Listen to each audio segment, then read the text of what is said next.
So we're down to the unholy trinity.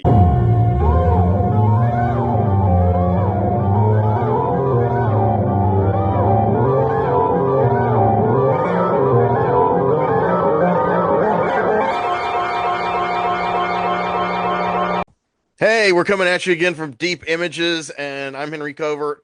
Down there is my co-host CF Roberts, and this man AC Nicholas is our latest addition to our cast. He is a savant of film, and yes, that's a compliment. And the three of us are continuing a series for Halloween 2025 called Human Monsters, and we've basically been just talking about the most horrible kind of people. And like I said, this is human on human crime. Human on human crime. It's not supernatural or anything crazy. Well, it is crazy sometimes. But so AC now has a turn at the roulette wheel to discuss such a film. So go, man. Thank you. My film is Tobe Hooper's second horror film from 1976, known by many titles, but today known by the title Eaten Alive. And I don't know if you can see my T-shirt here. Oh my gosh. Yeah. This was a film shown last Saturday night as the last film at a Dusk to Dawn drive-in festival outside of Pittsburgh. Tim went to that too. Anyway, I have an interesting relationship with this movie, which I will talk about. And first, I have to say, Henry, you're right. This is a movie about human monsters, even though the people die by a crocodile. It's because it could happen. It could happen. Human monsters in their past. It's a human monster because the monster of the piece is throwing people to the crocodile. The crocodile doesn't know any better. He's just eating because he's hungry. Oh. Yeah. But anyway, here's the deal on this movie. This movie is supposedly based on a true story from Texas of a guy named Joe Ball. And of course, the writer is Kim Henkel, who worked with Hooper on Texas Chainsaw Massacre. Legendary horror film. Need I say more? Yes. So Hooper was looking to do something else. He was approached by Marty Rustam, who was this producer, and I think he had $600,000 to make this movie. And, well, I'll start it out. First time I ever saw this movie was on the bottom half of a drive-in show where the opening film was Phantasm. And Phantasm was a great movie. I had my siblings with me. I was the oldest, and I had my driver's license. Wow. And we all enjoyed Phantasm, although I was disappointed. I'd seen it before. A projectionist somewhere had clipped out the scene where the silver ball hits the guy in the forehead. Somebody cut it out. So I had heard about Eaten Alive, but it was really obscure. I saw this in, I think Phantasm came out 77, so it was 77 to drive. Oh, wow. You saw them in 77? Yeah. Phantasm, I thought was later than that, though. No, it was either 77 or 78. It's a circa that era. It all blurs together. But anyway, I had wanted to see it because I love the Texas Chainsaw Massacre, as we all did. Wow. And this movie, Alive, was very hard to see. And it had gone through many, many titles. It doesn't have the record for title changes, but it started out, and I've seen ads that it played as Death Trap, which I believe was the original title of the screenplay. It also played as Horror Hotel, Starlight Slaughter, and Legend of the Bayou, and Eaten Alive, which is what we saw it as. So it's based on this story of Joe Ball, who apparently owned, I think, a bar and grill in Texas, might have been in the 30s, and he kept a crocodile in the back. And there were stories that he was killing people or incapacitating them and throwing them to the crocodile. And as the legendary story goes, the police were on his trail and he killed himself. So Henkel and Hooper are looking to do something after Texas Chainsaw Massacre, which, to be honest, when I saw that back in the day, was still not the cult hit or any kind of hit. I mean, there were people that saw it and said, my God, this movie's incredible. And they were looking for an entree into Hollywood. And this producer came and said, okay, what do you guys got? They had some screenplays, but he had an idea to do a story about Joe Ball. And what we get is unlike anything I'd seen till that point. And I cannot, with words, describe this movie, as you have to kind of go and see it. But anyway, the movie is filmed at Raleigh Studios in California. It is a completely studio bound film like they made in the 30s and 40s. But isn't it supposed to be in the ever? Well, it's supposed to be, I don't know, they never say. It's either Florida or Louisiana or Mississippi or something. But anyway, Hooper and his team construct everything in the movie in a studio because the studio had a big water tank. So they built this hotel, and that's what this movie is about. This hotel is run by old Judd, and Judd was in the military, and Judd has the hotel, the Starlight Hotel, and I think he calls it zoological garden or zoo or something. He's got monkeys and shit and animals and that crocodile. And Judd is played by character actor Neville Brand. Yeah. Neville Brand was in the Second World War. He was a war hero. He's famously known for being one of the thugs in DOA, the classic noir that I talked about on this show. Mm-hmm. And I will go out on a limb here, hot take. Neville Brand gives one of the finest, scariest performances in a horror movie ever. And the reason being is you don't think he's acting. You believe you are in the presence of a complete maniac. So let me set the stage for you of what this movie's like, and I can't do it justice. So imagine a movie about a hotel in the swamp somewhere, and there's a town nearby, but everything's in a studio. And this hotel is built on this water tank in Raleigh Studios, and Hooper and company have the fog machines working overtime. And I really hated it the first time I saw it at that drive-in late at night because I said, man, this movie is like, what were they? Doesn't the front of the hotel kind of jut off into the water? It does. It juts over this swamp. It's like the front of the hotel is like a pier kind of. Yeah, and I was looking at this going, what are they? What is this? Is this like the cheapest movie ever? I had the same opinion. And you will see cars pull up to the motel, and they're moving like 5 feet because they're inside. And somebody hits the car horn, honk, honk, and you hear it echoing off the studio walls. They didn't even fix the sound. And then Hooper has made an aesthetic choice to film everything with some sort of weird colored gel on the lights. Like most of the movie has like a sickly yellowish, orangish tint to it, and there's like a blue tint, and then you see the sun and it's got a tint and stuff. So anyway, so the movie starts out, you've got a whorehouse in town, and this young girl, she has nowhere to go, so she's in there. And Carolyn Jones from the Addams Family TV show is looking absolutely waxen and terrible as the madam. Yeah. And the young woman gets a customer, and it's unbelievable now. Robert Englund, Freddy Krueger himself, young Rob, playing a character known as Buck. And this movie became more well known after Kill Bill. Yeah. Because Tarantino loves Eaten Alive too, as much as I do. And he had a line in Kill Bill that he stole from Eaten Alive, which is he steals from the best. Steals from the best. The name's Buck, and I'm rare enough. Fuck. Yeah. And Englund tries to do some kinky sex on her, and she balks, and of course, you know, she didn't perform, so she gets thrown out. Another hooker takes pity on her, gives her some money, and she stumbles over to the Starlight Hotel. Which actress is this? Is the Marilyn Bones character? Janet's wife. I think it was. Oh, it's Janet. Okay, I think they're both in it. Okay, and she meets old Judd, and the brilliance of Neville Brand's performance, as I said, is you don't see any acting at all. And I've heard the stories on the set about how Brand was like drinking, and making passes at all the women and just acting like a And his lunatic. wife's And pretty Hooper fine. was quoted as saying he got it.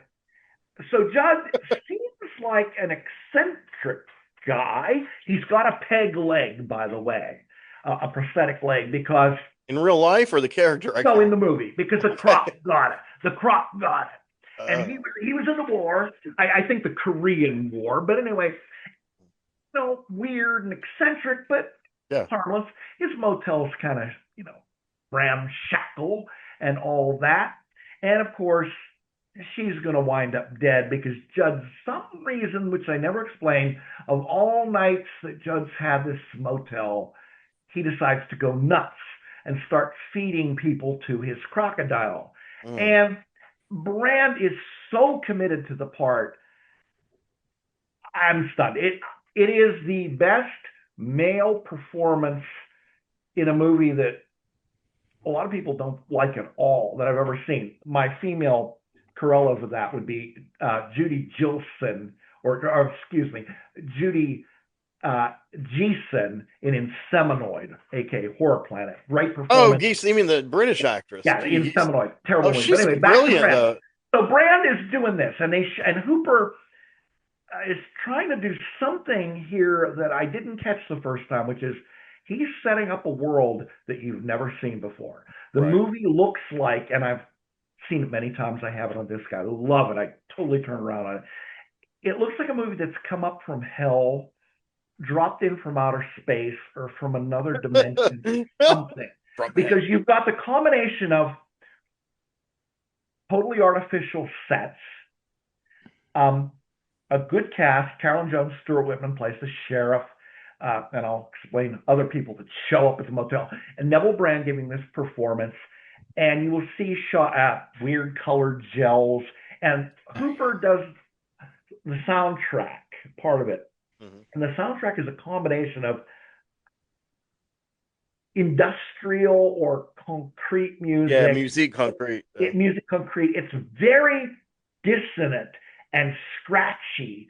I And don't think it's as overwhelming as Texas Chainsaw, but no, it's not. But it's a similar kind of. it's very similar. So they show he But it is shows proto-industrial music. it really creates its own little atmosphere, like otherworldly, surreal. Like, who made this frickin' thing? Where'd it come from? So Brand is so committed, and they show his life.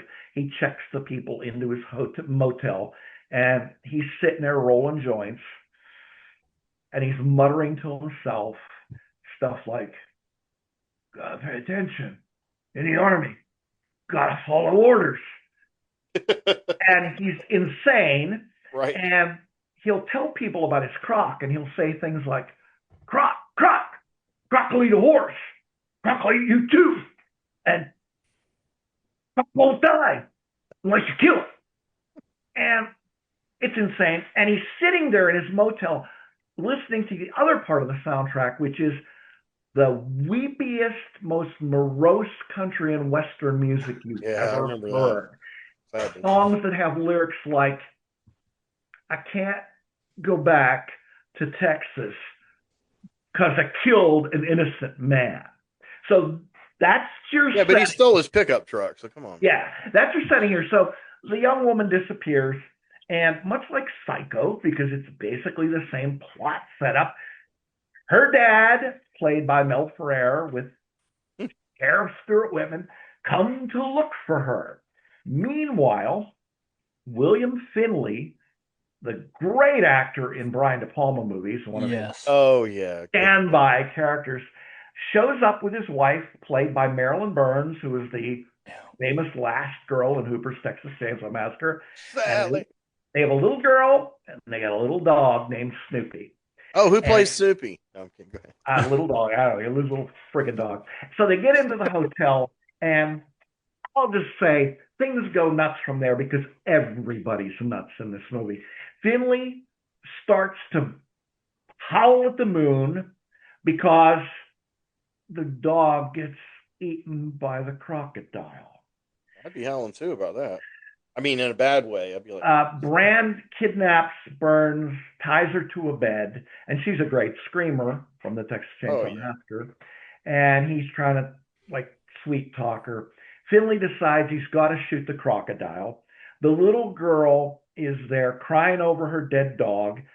Finley somehow has a shotgun in the trunk of the car, and he's going to kill the alligator or the crocodile. Well, I made a mistake by calling it alligator. They actually do in the movie, I think. You don't know what it is. It's some kind of thing. It's basically paper mache. But it's a And crocodile, but it's not a yeah, it's real a crocodile. crocodile. The special effects are not great, and Hooper knows that. So he So doesn't show the whole thing. yeah, you don't see the animatronic or however it's basically, I think it's like a crocodile, part of a crocodile on a stick. And at one point they push it through the railing over the They swamp show and its all that. So, tail. yeah, it's bizarre. So Finley goes to try to kill the crocodile, and you see old Judd just in the back going absolutely apeshit. And, Finley meets a bad end.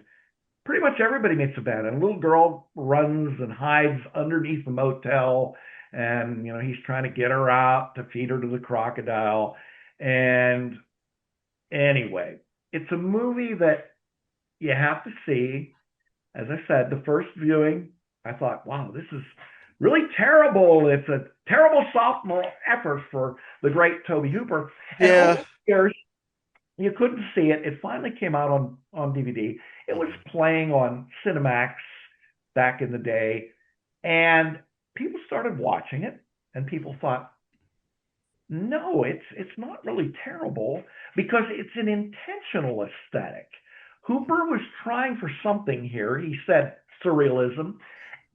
I would posit that it's a surrealistic version of an EC comic come to life, an old 50s EC comic, because you've got this plot and it's strange and it's weird. And in its own way, it's a thing unto itself. Tarantino likes it. I like it. A lot of people like it. It's not perfect. It's not great. There's a scene where old Judd, he basically kills people with a sigh. Yeah, that's a cool visual. Grim Reaper, and he throws him to the crocodile, where he's chasing the one girl around, and they're in a studio. So unlike those great scenes in the Texas Chainsaw Massacre filmed by cinematographer Danny Pearl, where they're horrifying, where Marilyn Burns is running down through the woods, and it's amazing. Here, they're going in circles because they're in the studio, and Brand is just I did not know that. acting his heart out. So that's kind of weird and, as I said, off-putting and strange. But at the end of the day, if you want to see something different that you'll never see again, this is the movie to do it. And like it was the first of how many movies can we name that Tobe Hooper didn't finish because he left the film or got fired from the film. It was the American Ricardo. And I guess the cinematographer of this film wound up finishing it because Hooper didn't. And there were always those stories, and Hooper's passed now, and he's a contradiction and a conundrum. Rest in peace. But he really squandered his career. He squandered his career on cocaine, it looks like. Oh, really? Okay. And you would expect better from the guy who made one of the greatest horror movies of all time. He never reached that level. I mean, he did good stuff. Salem's Lot, excellent miniseries. Life Force is ridiculous, but fun. Bill covered that one on here. Yeah. I like Texas Chainsaw too. You just love me some. It's like a different bag. Yeah, a lot of people like that one. I'm not as high on that one as everybody else. But I mean, toward the end of his career, he was doing absolute dreck. Yeah, the Invaders from Mangler and the Mangler. He made this movie about a killer genie called Jinn, Djinn. But I would just end with saying, if you're a horror fan and you're jaded and you think, well, I've seen it all, I've seen all genres, check out Eaten Alive, aka Horror Hotel, aka Starlight Slaughter, aka Death Trap, aka my favorite title, Legend of the Bayou. Legend of Bayou Creek. I remember that one. Yeah, man, that's I first saw it way late, and I was super disappointed. Yeah. Then I saw it again later, and I thought it was kind of entertaining. But you had the same reaction I did at some point. And it's on Tubi, so I just bookmarked it on Tubi. Everyone watching should also do the same thing. Almost every movie we cover is on Tubi, so just go on Tubi, register. It's free. No, I don't work for Tubi. None of us do. But if you want to see good movies free, you can watch them on your phone here and tolerate the ads. They're insufferable. They're sufferable. They're worse. They're better than the YouTube ads. But if you go and watch them on your computer, I won't name any programs. But you install more than one kind of ad program at the same time, and you won't get any ads on Tubi anymore. So this depends on how you want to watch it. So, what do you guys think of Eaten Alive? I want to like it, and so I want to see it again. Mm. I'm giving it a third chance. I'm hoping I didn't oversell it, but I Yeah, would warn you that if you don't like it, you're really going to hate it. You're gonna. It's one of those movies that's so divisive I because didn't. I mean, the first time I didn't hate it. It was just in the context of the cast and Texas Chainsaw. It was like, what the fuck are they doing? Why are they doing this movie? Then when I saw it the second time, I was like, okay, I'm just gonna think of this as like a '70s drive-in horror movie. You go into the drive-in late at night. It's dark. The movie's lit dark. I mean, yep. like Wes Craven. One thing I like about Wes Craven, which a lot of people hate, is I saw a lot of his movies in the theater, not by design, uh, and they were lit dark, and it had a real strong. It's hard to get. It's hard to bring across on Blu-ray. Yeah. You taste it, but you don't feel it. Oh, I would But Eaten suggest. Alive has that kind of Yeah, and I think you're right. I would suggest with this movie and its oddball universe, Mhm. you should probably not watch this before like midnight. This is a movie that you need to see at like 2 o'clock in the morning with some substances or Oh hell yeah, whatever your favorite beverage is. yeah And you'll man. sit there and you'll go, wow, what were they doing? But once you realize this was intentional, Hmm. it for me made it a different movie and made it Yeah. more interesting and more Well, enjoyable. I love things in the swamp. I mean, the swamp stuff was big when I was a kid. Legend Mhm. Boggy Creek, that ad used to scare the living fuck out of me. I saw that at a drive-in, and that was a sensation when it came out because of the ad campaign. And a Yeah, lot it of wasn't that people great a went, movie, but it wasn't. It no, wasn't it's not, terrible. but it's got some good scenes in it. Yeah, yeah.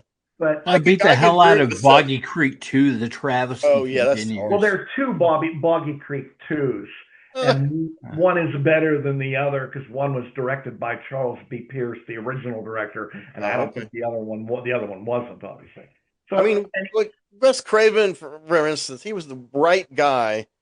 They've hired the right guy to direct Swamp Thing, yes, but they did not hire any good script or makeup effects, and so it was fucked up. I like Wes Craven a lot. A really good friend of mine who knows more about movies than I'll ever know. He hates Wes Craven, and I always needle him about that because he just doesn't like him. And the reason why he doesn't like him is because the movies that didn't succeed for Craven, he said Craven was a crybaby whiner, going, "Yeah, they ruined it. There was studio interference and all that stuff." I think Craven, of the major directors coming out of the 70s, All right. had some fantastic movies, but he is the most inconsistent. I think he's He, at least. This is a controversial opinion. I've read it before. I think if you want to put him on the axis, Carpenter, Cronenberg, Romero, Craven's the weakest, and yes, he doesn't even belong with the other three. Sorry, by far. that's He's by just my far. opinion. However, the next rung down, he has done some good stuff. He's more consistent than Toby Hooper. Oh, Tobe Hooper is not a one and done director, but he has just, well, we were talking on an earlier show about Venom, the British Hmm. film about the Black Mamba snake. He got fired off of that one. And there's that movie with William Devane called The Dark that was released by Film Ventures International. Is that who did that? Hooper started that, got fired off that, and John Bud Cardos finished it. Oh yeah, yeah, I like And it. that's the totally messed up, not a good movie. I didn't even know he had It's anything to do with it. either, I think the script was, it was a pirate that came back to life that was killing people, and then they changed it I midway see, like, to an isn't that where he's alien. got the Yes, rays coming yeah, out of they his changed it to an eyes? alien, but it was another case of Tobe Hooper getting fired off a movie, and then we're not even going to get into Sounds it like because he's not was copying The Fog. I don't know the dates to verify that though. yeah, but we won't even get into it because it's been talked to death. Did he direct Poltergeist? How much did Spielberg direct? I mean, I as far feel as like Spielberg directed a lot of I that. And think I Spielberg say directed that his I direction. say that not positively. I saw it in the theater the day it opened, and I liked it. I thought it was good, but again, maybe an unpopular opinion. I think it's really overrated. Oh, it's extremely, and it just Because gets more and more popular over the years, which is even more convincing that yeah, Spielberg has something to do with it. yeah. Oh, I'm A pretty. lot. Although Spielberg got in trouble for that movie. He got fined by the Directors Guild because in the TV spots his name was mentioned and not Hooper's. Mm. And it's like you can't name the producer and not the director under the guild rules, and he had to pay a fine. But I think he directed, which is a real shame for Hooper because he could have been like Romero or Cronenberg when he went to He Hollywood. wasn't as great a writer as them or Carpenter. No, That's and one of the problems. I, They you were know, all great writers. I won't say it was lightning in a bottle once because, as I said, Salem's Lot's very good. Funhouse is good. Yeah, Life Force is stupid and fun, yeah. but It doesn't have he's much to do with almost Hollywood. a one and done director. The problem with Life Force I have, as much as I think it's fun, I saw it in the theater too. And remember, that was Cannon's like big, huge budget movie that I think they Yeah. were going to add during the Super Bowl, and it totally flopped. The problem with it is the novel Space Vampires, you get what the title is. It's Space Vampires. Right. It's pulpy, it's fast, it's fun, it's a B thing. Hooper and Cannon and company thought they were making, and I've heard this before, the most expensive Hammer film ever made. And Well, the tone is wrong for the novel. And Hammer didn't make any big budget science fiction movies. what's that? Hammer didn't make any science fiction movies. 5 million years to Earth. It was Quatermass in the Pit, of course. That's the one. That's the Yeah. one I'm talking about. Oh, that's the same movie. The brilliant one, Oh, and that yeah. is brilliant. And you can see Hooper and the crew trying to channel that energy. Okay. Patrick Stewart's in that movie, for God's sake. It's like, but it's not a success on an objective level. It's just I'm gonna rewatch it sometime, but I didn't see it so late in life. Like I first saw it like I don't know, 12 years ago, I think. It's okay. It's fun. But yeah, Bill did review it under Strange Love Stories topic, and that's kind of funny. And he said a lot of the same things you do, yeah, but it's a movie about a naked alien space vampire. Yeah. I mean, at its core, it's nothing more than that. But Hooper thinks he's making 2001, or as I said, the biggest budget Hammer film ever made. He's trying to put existential meaning and cosmic significance well, to it. that No, stuff is subtextual in Con Wilson, but it's it not is. overpowering. It is. But Yeah, Hooper which makes it feel very strange on the whole. Yeah, it's not in Hooper's movie. It's contextual and below the surface. Hooper beats you over the head with it. Like, right. This is a serious science fiction film. I've got $20 million and I'm Tobe Hooper and I've got Cannon backing me up. You can tell someone like Steve Railsback is definitely acting in vain, which he usually does. I'll give him that. He's a really underrated actor, but he's trying his damnedest. Yeah, very much so. I love him in the Stunt Man. Helter Skelter. Yeah, I love him. Helter Skelter is. I watch that on TV every time it aired. I like Railsback in most things. That's one of the best. Oh, he had a great X-Files episode. Good God. Oh, yeah. Oh. He's awesome. It's good. That's my take on Eaten Alive. Cool. Some of you are going to hate it if you haven't seen it. Chuck, any thoughts on Eaten Alive? I love it. Yeah, that's one I caught very late, and it was just anything except for the chainsaws as far as Tobe Hooper goes. Heather has turned me on to, and she sat me down and played it at me, and I was, just the color gels or something I was all about. And I was just like, I'm loving this. Neville Brand is just irreplaceable. He's sensational, isn't he, my friend? He's in his own world. I mean, he's in the yeah. movie. He's in the movie, but I mean, he's a separate He's so committed. character. He's transcendent. He's had a psychotic break. I think his character has had a psychotic break, and we're witnessing it's seamless. It doesn't even look very, like very good. As I said, I've told people this. You absolutely feel in your heart and soul you're in the presence of a lunatic, not anybody acting. Yeah. It's a He's psychotic break of a movie. And I mean, William Finley, get the hell out of here, man. I love that guy and Yeah, everything, me too. just By the way, the rarest, least seen De Palma movie is called Dionysus in '69. yes, love it. when did that come Love it. out? At the end of it, they have William Finley for president. Yes. You know what? If William were alive, Hauling him out on a Oh flatbed wow. if truck. Yeah. William were alive, he's got my vote. Oh, And it's called Dionysus Dionysus in '69. in And what it is 69. it's a filmed performance of an experimental theater group doing the old Yeah. Oh yeah. play I tried to Dionysus. find that and I couldn't find it. And It's I'll tell you where you hypnotic. can find it. There's only one place to find it online, and it's Internet at the Archive. New York University Film Archive. You got to go online. And it's entirely shot in split screen Yeah. by De Palma in black and white. Right. And It's Finley's the lead. incredible. My De Palma, I really like. Well, I really like stuff from the beginning to kind of quite a while actually. Um, he lost his way in the '90s, I think. Yeah, he did. But Yeah. I will say, Murder a la Mode, I finally saw and I did not like it. It's You it would is what think he'd be the perfect director for that since he was such a fan of the Italian style. But I yeah. don't think he quite nailed it in that. That's just my opinion, though. But No, I agree with you. I do love the two movies with Robert De Niro playing that character. Greetings and High Mom. Yeah, they're I incredible. love those two. They're great. Have you seen Get to Know Your Rabbit? Yeah, that's hilarious. I like it too. He hates it, and I understand he got fired off that production, and it didn't go well. But you know I what? It's mean, I actually very followed him. entertaining. Yeah, Very I entertaining. reassessed him. And I find it funny looking at the reviews because I went back and was looking at the reviews when I wrote a review of Dionysus in '69 for a friend's website.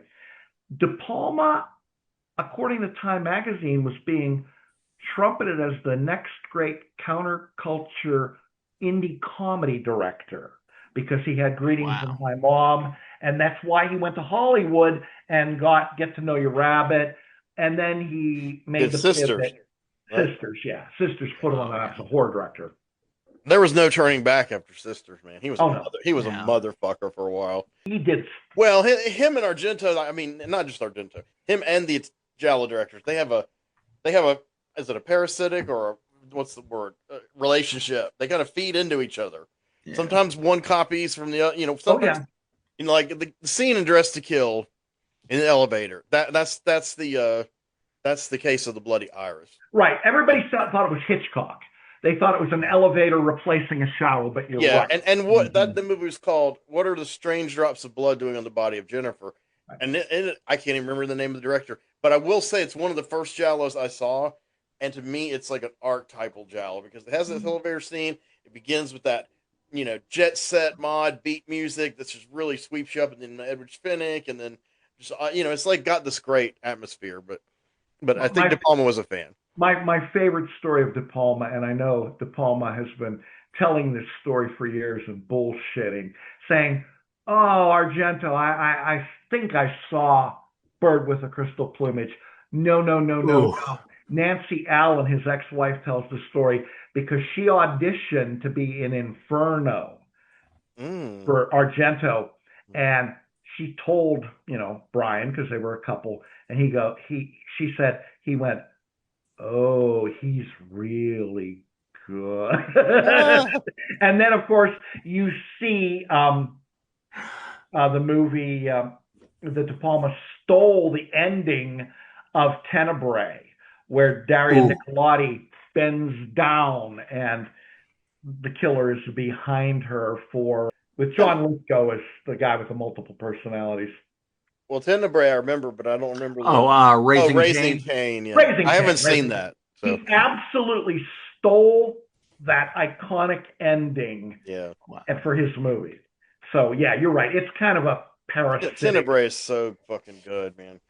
So okay, so Eating Alive and Human Monsters. All right, so let's wrap up. Does anybody have anything you want to share with the audience? I think AC mentioned something earlier. Or We hope you enjoy the show. If you like what you've seen and heard, make sure to push the notification and subscribe. We love to have you come back and be a subscriber to our August panel of folks who love cinema as much as we do. Hell yeah. Thank you so much for watching, everybody. Have a good Halloween. And it's true that we cannot see that far behind. If we looked all the way in the past, we'd go blind. In the night, from the stars as they've all lived their lives, and the light that they gave as they burned and then died.